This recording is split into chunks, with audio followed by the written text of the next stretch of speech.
Hello, welcome to my YouTube channel. आज जिस topic के बारे में हम बात करने जा रहे हैं, मैंने ऑलरेडी दो वीडियोस बनाई हैं सब्जेक्ट एंड वर्ब अग्रीमेंट इस टॉपिक पर, and you can have the playlist on my YouTube channel.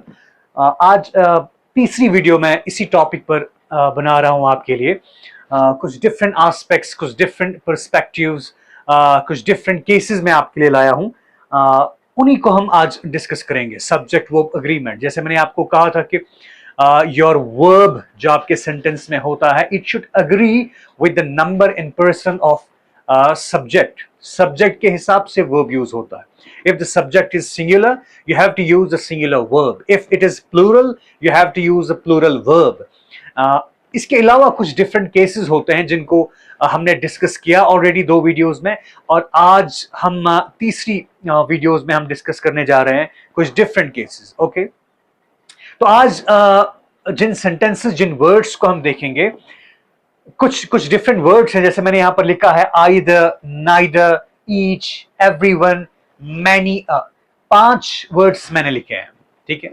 When these words are followed by जब इनको यूज किया जाता है सेंटेंस में, they are always followed by, we will see in this video whether they are followed by a singular verb or plural verb.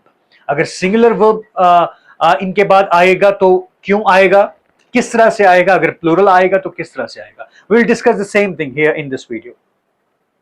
पहला sentence हमारे पास है, tell me whether either of the buildings is or safe. दोनों options किए हुए हैं, is and are. is singular, are is plural. आइए sentence को जरा देखते हैं, इसको एनालाइज करते हैं। tell me whether either of the buildings is plural. आप देख सकते हैं, there is s, it is plural. buildings जो है ये plural है, और इसके सामने अब is और is आएगा या are आएगा, which one is correct? अगर मैं आपसे कहूं that the correct option is this one, is singular आएगा, और ऐसा ही है, यहां पर is आएगा, जबकि यहां पर buildings है, plural है, buildings के साथ are आएगा। जैसे मैं एक सेंटेंस कहता हूं, these buildings are unsafe। ये जो जितनी भी बिल्डिंग्स हैं यहां पर, ये अनसेफ हैं। These buildings are unsafe. This is correct sentence. Are आएगा बिल्डिंग्स के साथ, लेकिन यहां पर मैं कह रहा हूं कि इज आएगा। Why? Because there is this either. ये either of the buildings. Subject basically is this either of the buildings. It means in building, 2 buildings हैं या 3 बिल्डिंग्स हैं, जितनी बिल्डिंग्स हैं उनमें से एक भी, either means एक भी safe. Tell me either of the buildings, whether either of the buildings is, मुझे बताओ कि ये जो 2 बिल्डिंग्स हैं इनमें से कोई एक सेफ है। either of the buildings, कोई एक बिल्डिंग, ये जो बिल्डिंग्स हैं इन बिल्डिंग्स में से कोई एक सेफ है, कोई एक के साथ आप सिंगुलर वर्ब यूज करेंगे, and it is. So this is the correct option. Tell me whether either of the buildings is safe, न कि are safe. Then the second sentence is, neither of the 2 books is or mine. Neither है यहां पर books है, plural use हुआ है। books के साथ अब is आएगा या are आएगा। books is plural, books के साथ तो are आएगा। These books are mine. ये किताबें मेरी हैं। This is correct one. लेकिन यहां पर क्या है, books. Here also the singular, it will take the singular verb is. Neither of the books is mine. Which, क्यों, ऐसा क्यों है? क्योंकि यहां पर neither यूज हुआ है। neither बेसिकली यहां पर सब्जेक्ट है। Okay, it represents subject. neither means 2 में से एक भी नहीं। either का मतलब था 2 में से एक, ठीक है। neither मींस 2 में से एक भी नहीं। neither of the 2 books, इन 2 किताबों में से एक भी, neither of the 2 books is mine, इन 2 किताबों में से एक भी मेरी नहीं है, ठीक है। neither of the 2 books, ठीक है। 2 में से एक भी नहीं मेरी है, इन 2 में से मेरी किताब एक भी नहीं है। Okay, so this is the subject, basically this represents the subject. neither, 2 में से एक भी नहीं, ठीक है। तो यहां पर is आएगा। इट हार्डली मैटर्स कि इसके साथ, वर्ब के साथ जो नाउन यूज हुआ है ये प्लूरल है, सिंगुलर है, ये प्लूरल ही हो, लेकिन अगर यहां पर नाइदर या आइदर यूज हुआ है, it will take singular verb. Then each of these two books is are read by me. Each of these two books, यहां पर भी बुक्स जो है प्लूरल है, और यहां पर singular and plural, is and are, which one is correct? This one is correct. यहां पर भी इज का यूज होगा। Each of these two books is read by मी।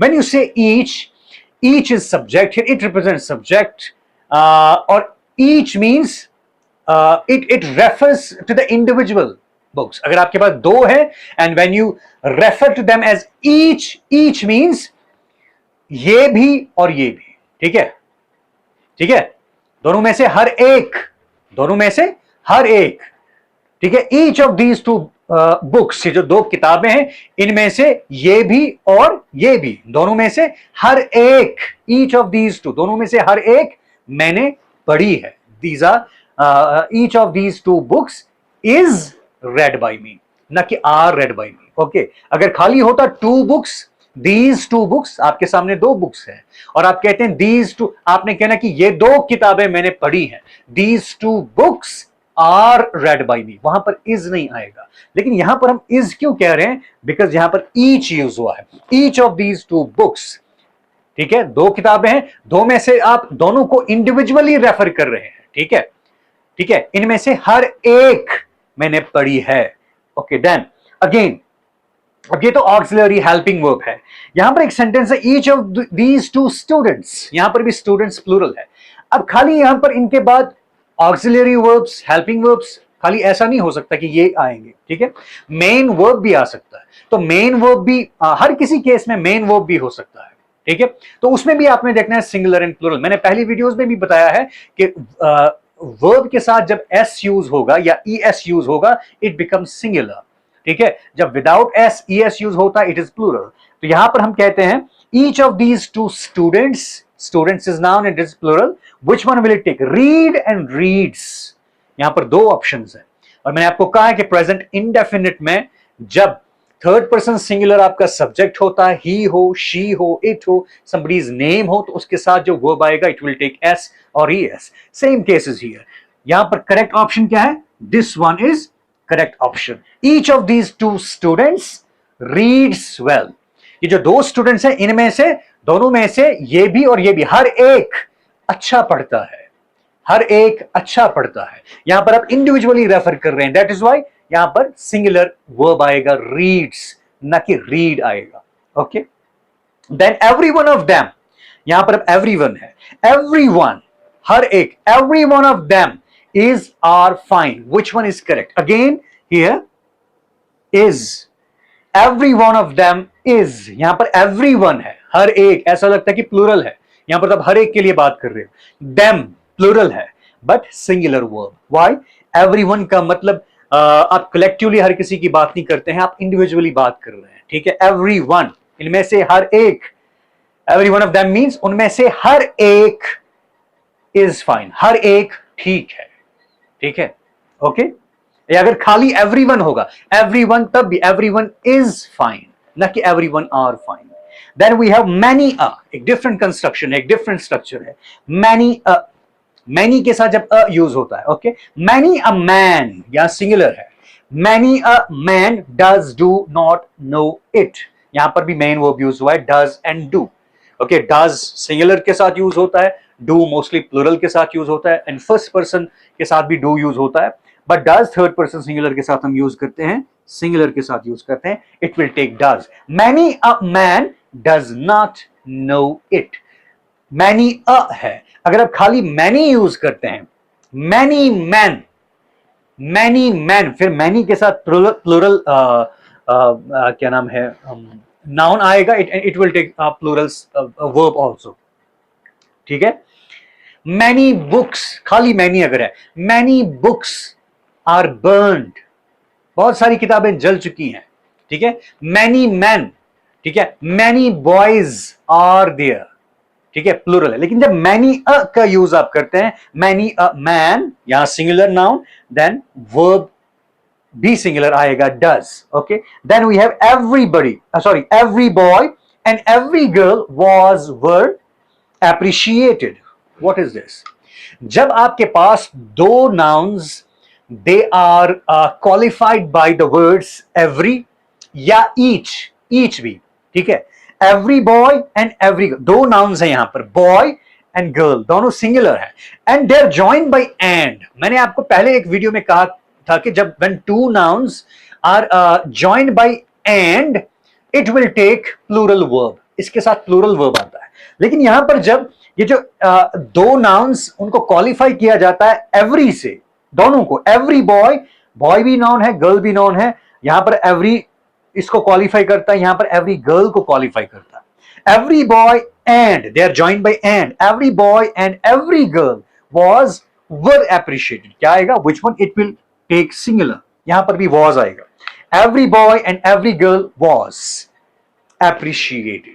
अगर खाली boy and girl, the boy and girl were appreciated, ठीक है. लेकिन जब एवरी है, every boy and every girl, it will take joined by and. Joined by and rule क्या है समझिएगा कि दो नाउन्स जब दोनों को क्वालिफाई किया जाता है एवरी वर्ड से या ईच वर्ड से, it will take singular verb. यहां पर एवरी बॉय है, अगर यहां ईच भी होता है, each boy and each girl was, तब भी वॉज ही आता. एप्रिशिएटेड. तो इन शॉर्ट ऐसा है कि either, neither, each, everyone, many, ये वर्ड्स जब